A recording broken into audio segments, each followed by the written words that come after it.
this is my 2015 Superlite 2. So first of all, what is it? Well, it's a component car manufactured by Superlite Cars in Fraser, Michigan. It's got a all aluminum TIG welded semi-monocoque chassis with steel 6-point roll cage and side impact bars.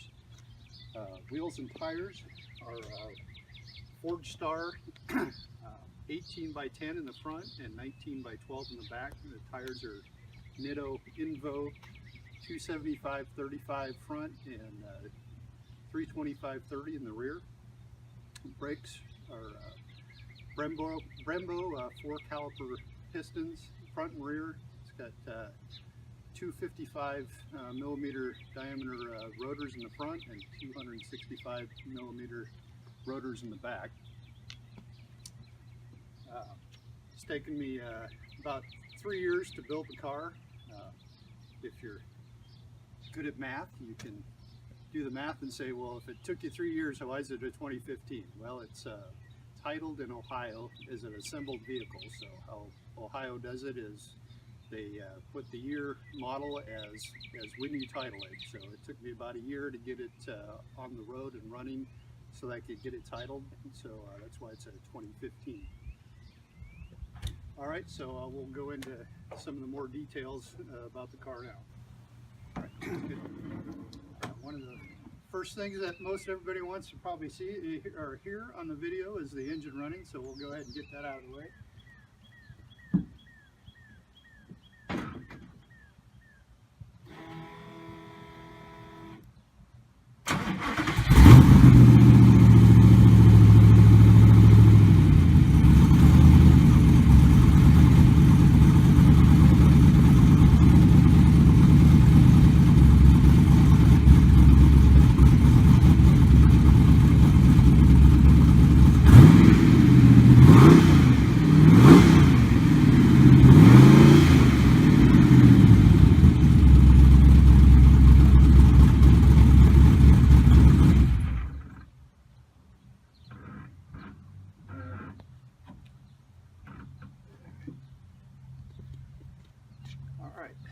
Go ahead and open the engine compartment. You got to open the both doors to do that first.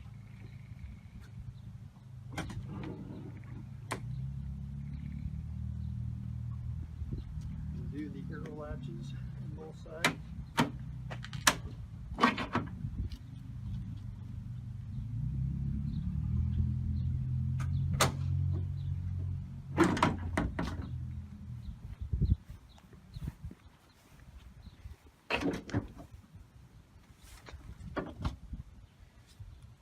Come on in closer here. So the engine's a Chevy crate motor. It's a LS 376, 480 horsepower. Transaxle is a Graziano 6-speed with a limited slip differential. The Graziano is the same transaxles used in the Audi R8 and Lamborghini Gallardo. So it got MagnaFlow mufflers on it with catalytic converters in front of that. The other things in the engine compartment here, we've got 5-quart AccuSump. You can see the suspension is all billet aluminum. That's all made by Superlite Cars with the inboard coilovers. All the coilovers on all 4 corners are fully adjustable. The engine compartment, kind of opposite of opening it up.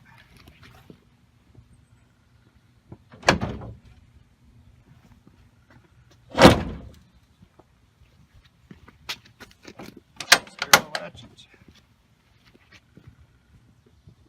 Ugh, darn, I just got my fingers in it. So. Okay. All right, going to demonstrate how to take off the nose. First, undo the aero latches. Got it.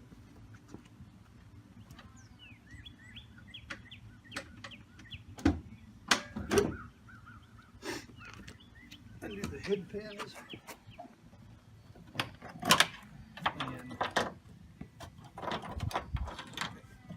light connectors.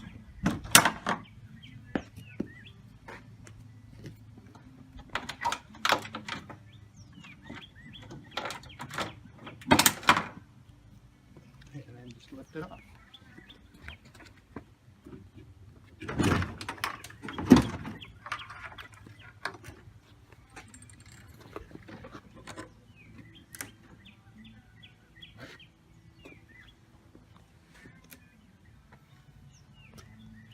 All right, the nose. Connectors?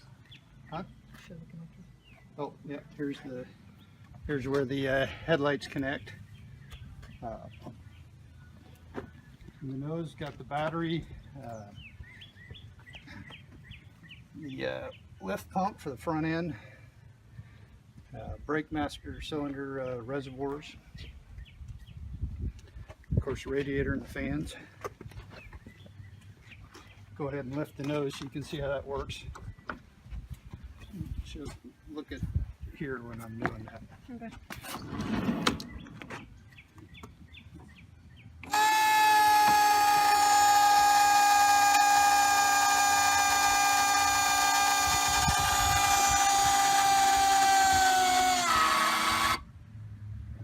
Okay, when he takes it back down, back out so you can show this. Okay.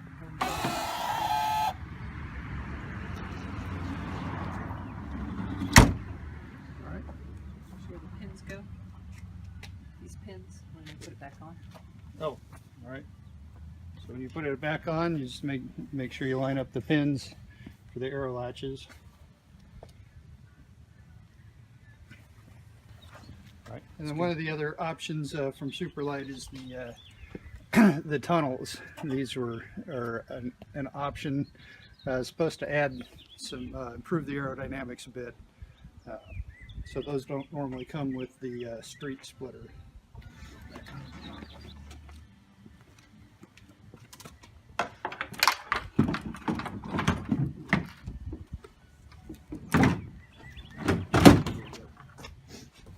The interior, we've got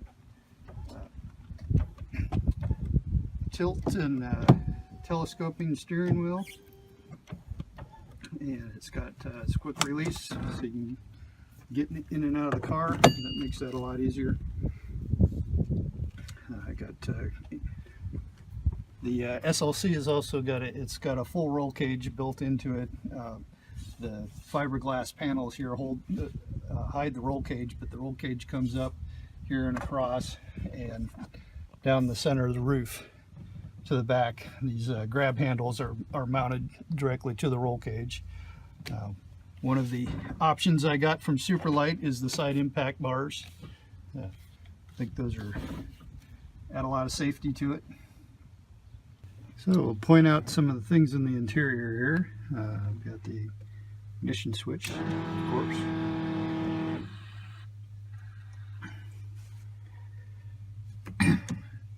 Coso motorcycle gauge has got all kinds of different functions on it. Got water temp, transmission temperature, obviously the fuel level and mileage on there. It's also got all kinds of performance modes where you can do different speed tests and things. Instrumentation is Pro Sport gauges. We've got a oil pressure and voltage on the dash, and then up top you got fuel pressure and oil temperature. For the gauges, they do have a couple different colors. You can do blue or red for those gauges, and then gauges up here you can go from white to green. Then we've got map lights. And overhead we've got switches for interior lights and the stereo, the AccuSump, fuel lift pump, and then got two extra switches that don't do anything right now, but there is wires in the engine compartment. Should you choose to add anything later, those are already wired in. So backup cameras, I've got two different cameras, a short range and a long range camera. Right now that's the short range backup camera.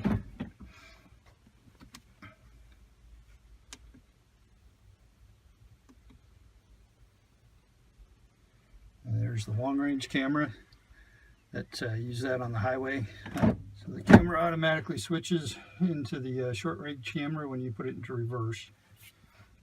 And when you take it out of reverse, it'll takes a little bit, but it switches back to the long range camera. There it goes. And then got a JVC Bluetooth multimedia stereo.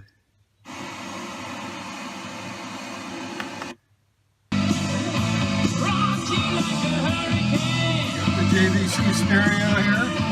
Here I am, rock you like a hurricane. Rock you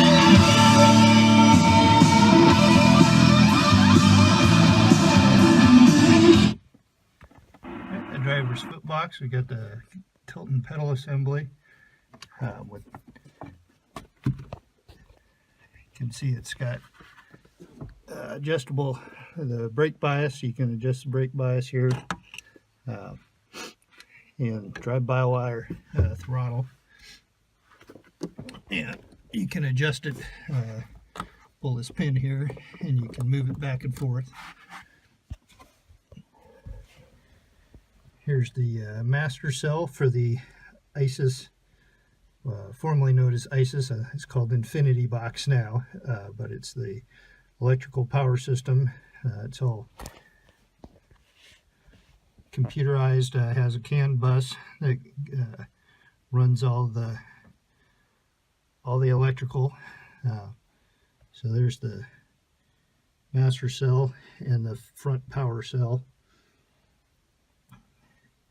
And the cool thing about the ISIS is it has self-diagnostics, and you can, if you got something going on, you can run the diagnostic and it'll give you an idea what's going on with that particular circuit.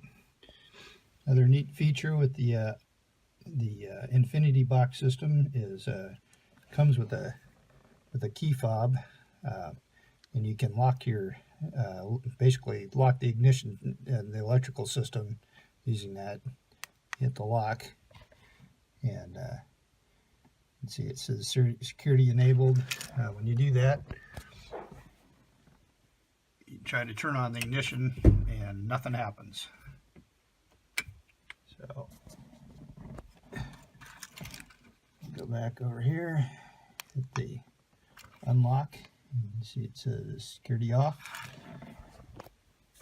And the ignition works normally.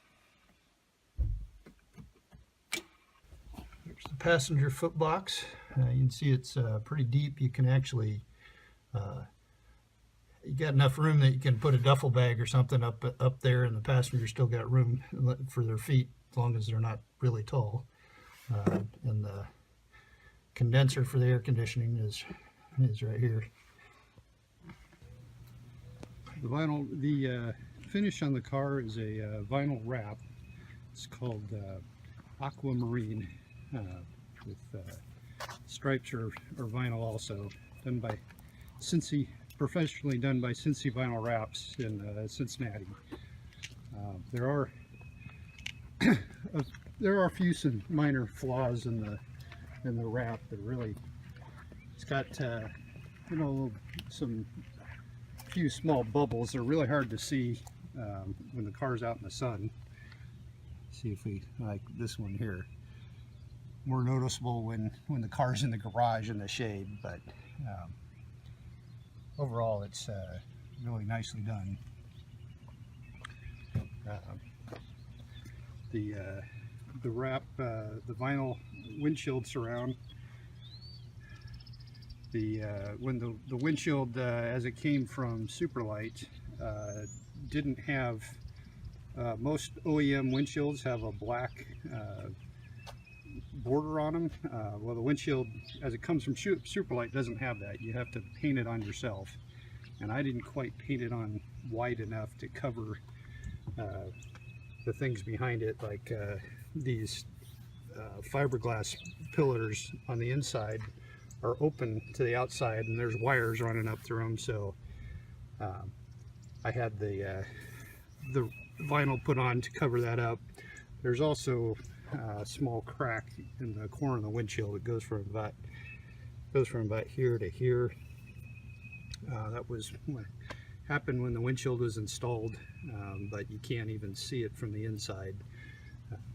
So that's the point of the wrap on the surrounding the windshield. As you can see, wrap looks really good.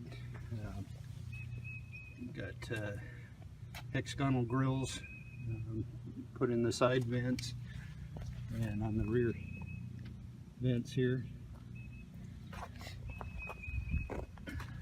See the engine cover through the window there.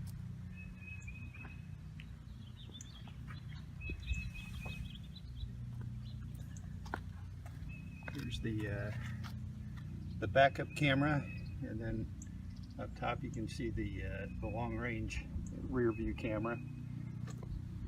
Got LED license plate light.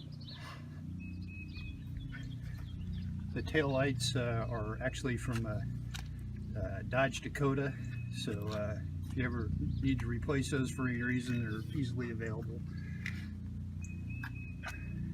Back of the Graziano transmission sticks out a little bit.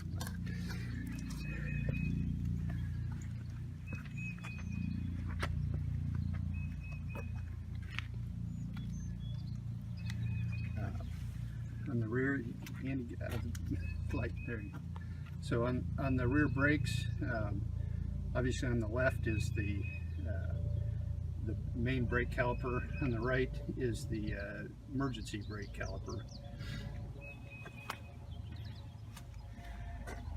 Put some metal plates on here to protect the body from the pins, that the latch pins. When you close the back, they tend to spread out a little bit, and when those weren't there, they would come out on the outside and scratch the body. So didn't want to get the wrap all scratched up, so added those plates there. There's the fuel. It's a Sparco cap. It just comes off like that.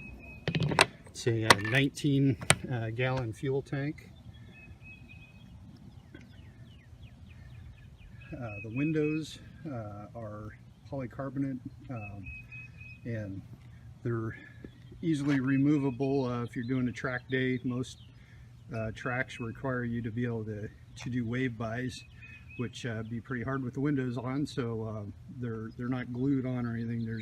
They've got foam weather stripping to keep the water from coming in, but takes about 10 minutes to take both of them off if you need to. Got snap vents on the side, although it does have air conditioning.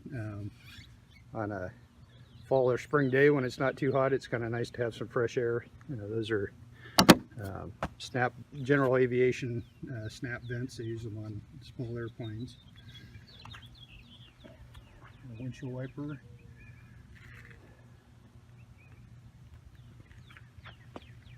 Alright,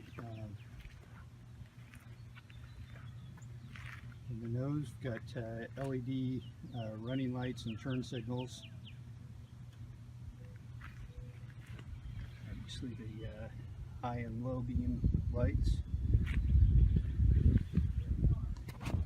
The nose here, got a battery cutoff switch. That's actually, it cuts off the power to the ISO system. The ISO system draws a lot of power when it's just sitting there, so I like to turn battery off, or turn the power off to the ISO system, because if you don't, it takes about 4 or 5 days and the battery's dead. There's also, you can see the cord there, there's an onboard trickle charger, so you can plug in the battery. That way you always have a charged up battery.